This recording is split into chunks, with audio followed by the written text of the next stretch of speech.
Magandang araw mga boss, ngayong araw ay samahan niyo na naman ako gumawa ng mga bagay na hindi ka pakipakainabang at syempre sisimulan natin yan sa pagkakape dahil kape is life.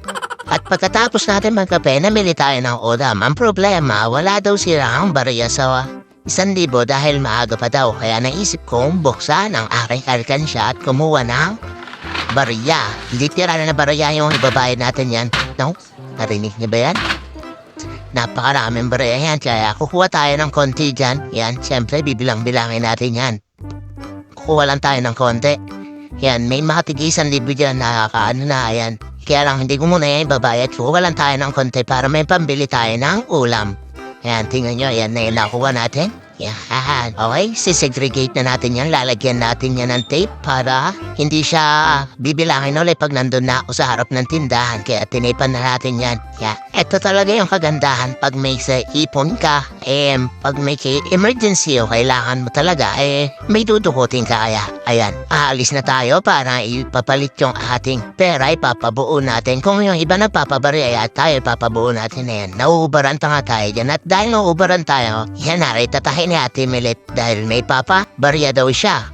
Siyempre, inantay na natin matapos yung kinakausap niya ni Ate Milet para yan na, ibigay na natin yung 200 lang daw ang kailangan niya na barya. Kaya yan, napabuo na natin. Pinadouble check pa nga natin yan kasi baka paparangay pa tayo ni Ate Milet. Siyempre, joke lang yun. Tapos yan, siyempre, napabuo na natin yung 200 kaya yan may pampili na tayo ng ulam. Ayan, talagang barya yan, kaya hindi na tayo matatanggihan. Ayan, siyempre yan. Bumili na agad tayo ng kamatis, munggo, tapos yan, pinakilo na natin, yan. Tapos siyempre, ang hindi mawawala sa munggo ay ang chicharon. Pag wala kang pambili ng baboy, chicharon lang. Ayan, barya o di babayad natin. Ayan, tapos pagkatas natin bumili niyan, siyempre, uuwi na tayo. Pagka uwi natin, ano pa ba ang kailangan pagkatapos bumili ng mga ganyan? Siyempre, manonongkit tayo na malunggay. Dahil mataas yung malunggay, hindi natin nabag kaya manonongkit tayo. Ayan, and yung malunggay, huwag kayo mag-alala, nagpaalam tayo sa puno, kaya pwede tayo mga dyan. Ayan, siyempre mataas, susungkitin na lang natin. Tapos, kunin na yan. Tapos, susungkitin ko pa sana yung pera. Naisip ko baka may kukuha pa. Masyado na mataas kaya yan. Inuwi na lang natin yan. Okay na yan. Tama na yan dahil mahirap paghimay. Tapos yan, siyempre, may natirang malunggay. Kaya naisip ko, linisan yan at ibigay natin sa ipon natin yan. Hati-hatiin natin yan para sa mga ibon natin. Sinasama ko nga pala dyan yung tangkay kasi nakakatari nila yan eh. At pagkatapos ng ginawa natin, siyempre, yan, magpabanting-banting ng bata, tapos higa-higaan tayo ng customer. At kung nag-isip ko, uwian na pala ng anak ko, kaya napatayo agad tayo dyan. Tapos ayan, nasundo na natin. Siyempre, pagkatas niyan, kakain na tayo. Yan ang munggo. Diba? Napaka-healthy. Tapos yan, alam niyo ba, sumasapit yung tuhod ko pag kumakain ako niyan. Pero dahil pasaway ako, ang mga sinasabi na nagme-maintenance ng pasaway, konti lang naman ang kakainin. Siyempre, joke lang yan sa at yan. May dumating din customer, akala ko talaga wala nang dadating, kaya dapat talaga marunong ka magtiyaga. Kaya siyempre pinag-iisipan namin dyan na dinidemo niya na sa akin kung ano yung mga gagawin yan, yung mga sticker kung saan nilalagay, pinapakita niya yung picture. Kaya tinitignan ko maigi para hindi tayo magkamali sa pagkakabit ng decals. Kaya yan, sinimulan na natin, naglagay na tayo ng tubig at joy dyan sa may spray natin at yan, siyempre lilinisin natin agad dyan. At tulad nga ng lagi ko sinasabi, pag magago kayo magkabit ng sticker sa mga motor niya, dapat nalinisan yung maigi ng sabon o ng tubig dumi sabon, yung mga flarings para yung mga pinapahid niyo na pampakintab sa motor matanggal at kumapit ng maigi yung sticker natin. Kaya yan, pagkatas natin mahanap yung sticker na para sa side na yan, yan, binaklas na natin at binasa. Tapos yan, inaalay-alay na natin.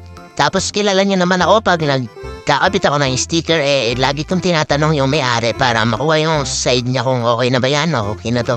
Dahil ayoko magkaroon na pagkakamali sa paglalatag kasi baka ako ang nagdesisyon tapos sa kanya hindi naman pala mas bagay o ayaw niya ng ganun. Kaya ayan, tinuturo-turo niya kung okay na ba yan. Ayan, tinatanong ko siya kung okay na yan, yung side na yan o ayan, gusto niya taas pa o may clearance pa. Yan, lagi customer akong nasusunod yan, hindi ako nagdidesisyon pag ganyan. Tapos yan, gusto niya mayroong ganyan, mga awang-awang o ayan, sinusukat natin mahigi yan. Nung nagustuhan niya na yan, syempre, bobluwere na natin yan. Ayan, pag nag-blower pa rin yan, siguraduhin nyo nakakapit. Yung mga gilid-gilid, lagi ko sinasabi sa inyo yan. Yung mga gilid-gilid, tsaka yung tubig, dapat wag makulungan sa gitna kasi mahirapan na kayong ilabas yung tubig na yung pag nakulungan kayo sa gitna. Kaya ayan, nailatag na natin, ayan, sure na natin na gusto niya yung clearance na ganyan, tapos yung tubig wala na sa loob, tapos yung mga gilid-gilid nakalapit na maayos, kaya sisimulan na rin natin yung isa pa.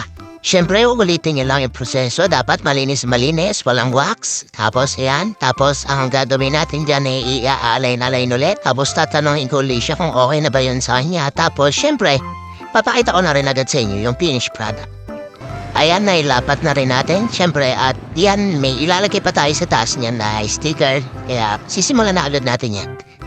Ayan, dahil maliit lang naman yan, madali na lang sa atin yan. Tapos, papakita ko na sa inyo yung finished product na yan. Ayan, naikabit na natin yan. At nasigurado na rin natin yan na lahat ng gilid niya na ay nakapix na. Ito nga pala yung dating itsura na, yung wala pang sticker. Yan, simpleng-simple lang, plain lang. Pero ito na yung kinalabasan ng ginawa natin.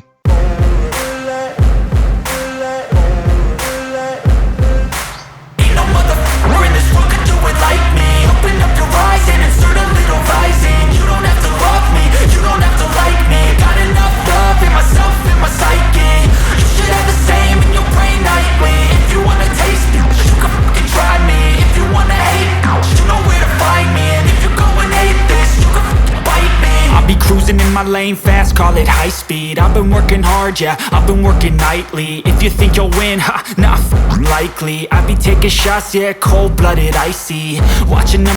Thank you, boss. Thank you. Isa na naman pong satisfied customer ang ating nagawa. Ayan, ang ganda-ganda Thank you, ng boss. ating ginawa. Kaya, kung nabitin kayo sa ating video, di panoorin nyo na lang ulit ako bukas. Maraming salamat. Babush! At kung bago ka pa lang sa akin channel, mag-subscribe na at i-hit ang bell button para updated ka sa ating mga videos.